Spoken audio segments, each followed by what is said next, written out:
it's River here. Today I'm gonna do a very special series because I'm gonna read one of my favorite books, Pride and Prejudice by Jane Austen. I know if you follow my channel, I actually did Hunger Games reading for the 2 chapters a while ago. However, YouTube flagged me on copyrighted issues, so right now I really have to be really careful about that. So I said this book by Jane Austen because it's over about 200 years ago. It's already in the public domain, and I will only read the original book of the Pride and Prejudice because the notes and stuff are still in the copyrighted work. So let's get started. Pride and Prejudice, Volume the First, by Jane Austen, Chapter 1.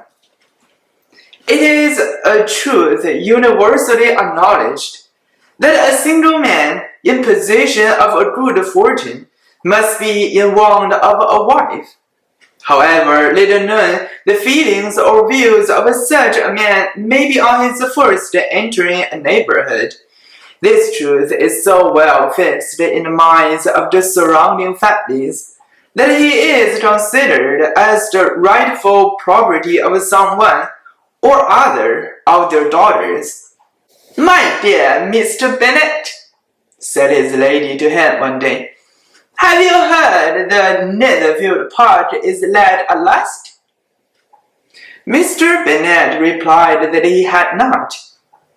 "But it is," returned she, "for Mrs. Long has just been here, and she told me all about it." Mr. Bennet made no answer. "Do not you want to know who has taken it?" cried his wife impatiently. "You won't tell me, and I have no objection to hearing it." This was invitation enough. "Why, my dear, you must know, Mrs. Long says that Netherfield is taken by a young man of a large fortune from the north of England, that he came down on Monday in a chaise and four to see the place, and was so much delighted with it that he agreed with Mr. Morris immediately, that he is to take possession before Michaelmas, and some of his servants are to be in the house by the end of next week." "What is his name?" "Bingley." "Is he married or single?" "Oh, single, my dear, to be sure. A single man of a large fortune, 4 or 5,000 a year. What a fine thing for our girls!"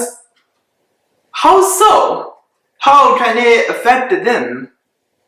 "My dear Mr. Bennet," replied his wife, "how can you be so tiresome?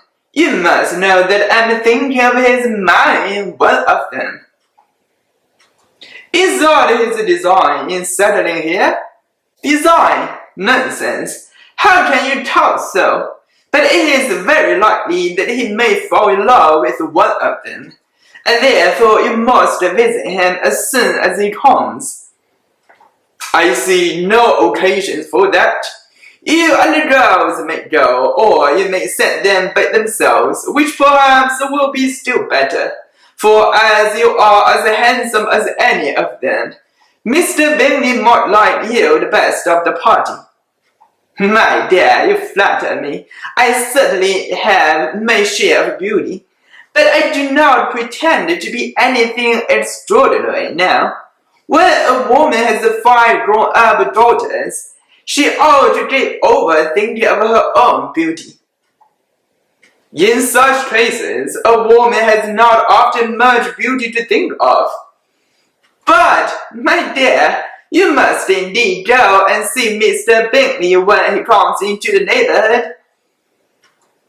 "It is more than I engage for, I assure you." "But consider your daughters. Only think what an establishment it will be for one of them. So William and Lady Lucas are determined to go, merely on that account, for in general, they visit no newcomers. Indeed, you must go, for it will be impossible for us to visit him if you do not. You are over scrupulous, surely. I dare say Mr. Bingley will be very glad to see you, and I will send a few lines by you to assure him of my hearty consent to his marrying whichever he chooses of the girls, though I must throw in a good word for my little Lizzie. I dare you will do no such thing. Lizzie is not a bit better than the others, and I'm sure she is not half so handsome as Jane, nor half so good-humoured as Lydia, but you are always giving her the preference. They have none of them much to recommend them, replied he. They are all silly and ignorant, like other girls, but Lizzie had something more of a quickness than her sisters. Mr. Bennet, how can you abuse your own children in such a way? You do delight in vexing one. You have no compassion on my poor nurse. You mistake me, my dear. I have a high respect for your nurse. They are my old friends. I have heard you mention them with consideration these 20 years at least. Ah, you do not know what I suffer. But I hope you will get over it, and live to see many young men of 4,000 a year come into the neighborhood. It will be no use to us if 20 such should come, since it will not visit them. Depend upon it, my dear, that when they are 20, I will visit them all.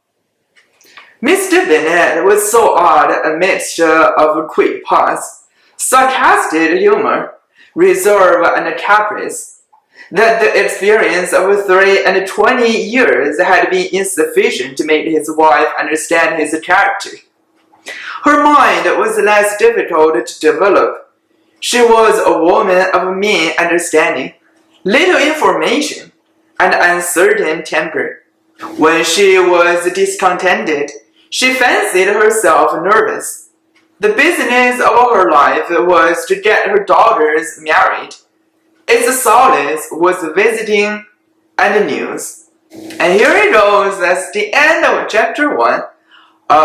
Today is, since it's the first episode, I will do a quick one because let me know if you really like this series. Should I do more chapters a day?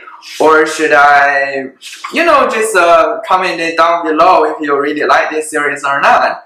I sure love to read them because this is actually my second time reading Pride and Prejudice. It's such a great novel by Jane Austen, and if you really like this novel, you should read some other novels also by Jane Austen. Alright, if you like my channel, if you like more fun stuff, please subscribe and like the video. I will see you next time.